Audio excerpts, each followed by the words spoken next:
Hi everyone, good morning বন্ধুরা। আজ হলো 21শে এপ্রিল, রোববার। এই দিনটা আমার কাছে খুবই স্পেশাল। এই দিনে আমার ছোট্ট সোনার ইস্যু আমার জীবনে এসেছে। আজকের ওয়েদারটা খুবই ঝলমল ঝলমল করছে, কিন্তু এরম হয় না। আগের বছর বা ইস্যুকে যে বছর আমি এনেছি, খুবই ওয়েদার খারাপের মধ্যে এনেছি। চলো তোমাদের আমি সারাদিনে আপডেট দিতে থাকবো ওয়েদার কেমন হচ্ছে। এখন লাঞ্চের টাইম হয়ে গেছে, প্রায় 11:30 বেজে গেছে। ইস্যুকে লাঞ্চটা করিয়ে নিই। এ দেখো, সে লাঞ্চ করছে। লাঞ্চ কমপ্লিট হয়ে গেছে, সে এবার বসে আছে, তার গরম লেগে গেছে। এখানে জলের বাটি, সে হচ্ছে এখানে। চলো এবার আমি যাই, স্নান টান করে নিই, করে চলে এসেছি। এবার ঠাকুরকে পুজোটা সেরে ফেললাম। ঠাকুরকে ওপরে পুজো দিয়ে দিলাম, ঘরের ঠাকুরকে। এবার মন্দিরে গিয়ে একটু ওর নামে পুজো দিয়ে দিলাম। আমাদের নিচেই মন্দির আছে, ওখানে গিয়ে ঠাকুরকে পুজো দিয়ে দিলাম। ওর নামে প্রার্থনা করলাম, ওরই পুজো ছিল, ওর নামেই পুজো দেওয়ার ছিল, সব দিয়ে দিলাম।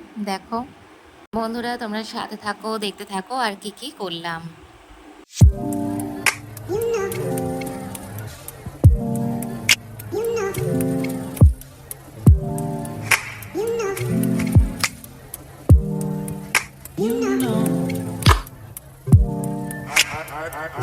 I begin to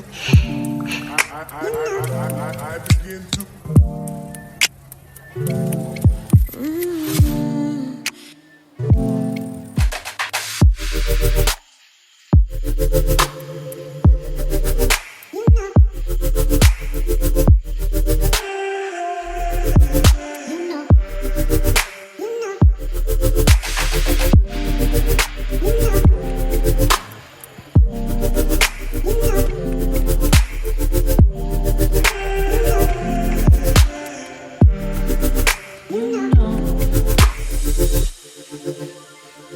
পুজো দিয়ে চলে এসে একদম বসিনি, সুন্দর করে ডেকোরেশন করে দিলাম।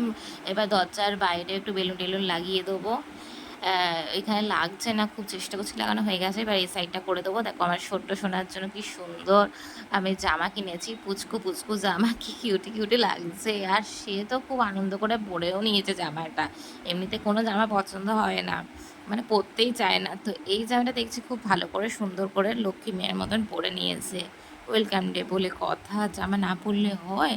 সুন্দর লাগবেই করে। তারপর একটু পাপাকে দেখাচ্ছে, দেখো দেখো কি সুন্দর লাগছে, মামা কত সুন্দর জামা এনেছে। চলো এবার ওর কেক টেক কেটে নিই। ও কেক কাটছে এখানে। চলো দেখতে থাকো, সাথে থাকো।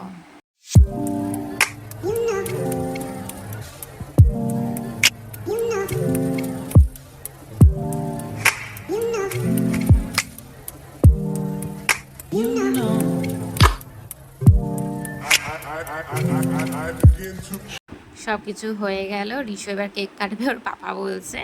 যাই হোক, এই টেডি বিয়ার পুতুলটা ওকে আমি গিফট করেছি। আইটার সুন্দর গিফট, ওর জন্য ওয়েট করছে, সেটা খুব তাড়াতাড়ি আসবে তোমাদের সামনে, তখন শেয়ার করব। অবশ্যই কমেন্টে জানিও আজকে ওয়েলকাম ডেটা কেমন লাগলো। ভালো লাগলে আমার চ্যানেলটা সাবস্ক্রাইব করে দিও, ফেসবুকে ফলো করে দিও।